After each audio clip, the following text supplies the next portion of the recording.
Hello అండి, అందరికీ నమస్కారం. అన్నంలో కమ్మగా కలుపుకొని తినడానికి పచ్చి కొబ్బరికాయతో పచ్చడి ఈరోజు ఎలా చేసుకోవాలో చూపించబోతున్నాను. కొబ్బరికాయతో అప్పటికప్పుడు పచ్చడి ఇన్స్టెంట్‌గా చేసుకోవడం ఎలాగో చూసేద్దాం మరి. ముందైతే మనం ఒక ప్యాన్ తీసుకొని స్టవ్ మీద పెట్టేసుకుందాం. కొద్దిగా ఆయిల్ వేసి అది వేడెక్కిన తర్వాత ఒక పావు టీ స్పూన్ మినపప్పు, అలాగే పావు టీ స్పూన్ శనగపప్పు, పచ్చిశనగపప్పు, ఒక టేబుల్ స్పూన్ ధనియాలు, జీలకర్ర మీ దగ్గర రెడీగా ఉంటే వేసేసుకోండి. నా దగ్గర లేదు అందుకే వేయలేదు. అలాగే 7, 8 ఎండుమిరపకాయలు వేసి కొద్దిగా ఫ్రై చేసుకోవాలి. వీటిని కొంచెం దోరగా వేయించుకుంటే చాలు, ఎక్కువ మాడక్కర్లేదు. ఇవి కొద్దిగా వేగిన తర్వాత కొబ్బరికాయ, మనం పచ్చి కొబ్బరికాయని ముక్కలుగా కట్ చేసేసుకొని ఇలాగ పల్చగా ముక్కలు కట్ చేసుకొని ఇందులో వేసేసుకుందాం. ఒకప్పుడు ముక్కలు తీసుకున్నాను. ఒక మీడియం సైజ్ కొబ్బరికాయలో సగం తీసుకొని ఇలా ముక్కలు కట్ చేసుకున్నాను. ఇప్పుడు ఇందులో మనం కొద్దిగా జీలకర్ర గుండ, అలాగే పసుపు వేసుకుందాము. జీలకర్ర లేదు కాబట్టి నేను జీలకర్ర గుండ వేసుకుంటున్నాను. ఇది కొద్దిగా ఎక్కువ వేగొద్దు, పచ్చి కొబ్బరి కాబట్టి మనం ఎక్కువ వేయించేస్తే పచ్చడి బాగోదు. అందుకని కొంచెం అటు ఇటు ఇలా 1 నిమిషం పాటు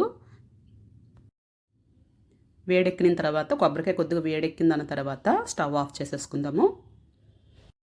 ఇప్పుడు ఒక 7, 8 వెల్లుల్లి రబ్బలు కూడా వేసేసుకుందాము. వీటిని వేయించాల్సిన అవసరం లేదు, పచ్చివే వేసేస్తున్నాను. అలాగే రుచికి తగినంత ఉప్పు కూడా వేసేసి బాగా చల్లారిన తర్వాత దీన్ని మిక్సీ జార్కి వేసేసుకుందాము. మీరు కావాలంటే ఇలా ముక్కలుగా కాకుండా కొబ్బరికాయ తురుముకొని కూడా వేసుకోవచ్చు. కాకపోతే అది మనం స్టవ్ మీద వేడి చేయడానికి కుదరదు, డైరెక్ట్గా మిక్సీ జార్లోకి వేసేసుకోవాల్సి ఉంటుంది. అందుకే నేను ముక్కలుగా కోసుకున్నాను అనమాట. ఇప్పుడు దీంట్లో మనం నీళ్లు వేయకుండా ఒకసారి రుబ్బేసుకుందాం ఫస్ట్. ఎందుకంటే ఇందులో మనం ధనియాలు, మినపప్పు, శనగపప్పు వేసాం కదా, అవన్నీ బాగా గ్రైండ్ అవ్వాలంటే ముందు నీళ్ళు వేయకుండా ఇలా ఒకసారి గ్రైండ్ చేసుకోవాలి. ఇప్పుడు దీన్ని బాగా ఒకసారి కలిపేసుకొని ఇందులో మనకి నానబెట్టిన చింతపండు కొద్దిగా వేసేసుకుందాం. 1 స్పూన్ చింతపండు ఇట్లా వేసేసుకొని నానబెట్టింది.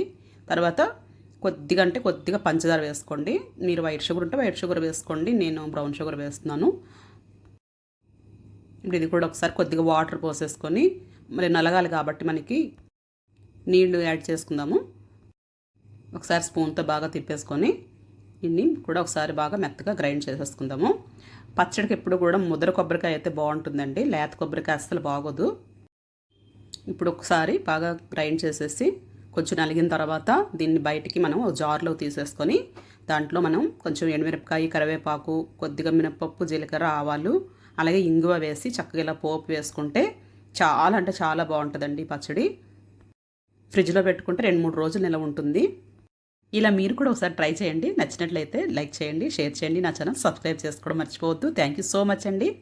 ఇట్లు మీ ఆంధ్ర బిడ్డ పద్మలత.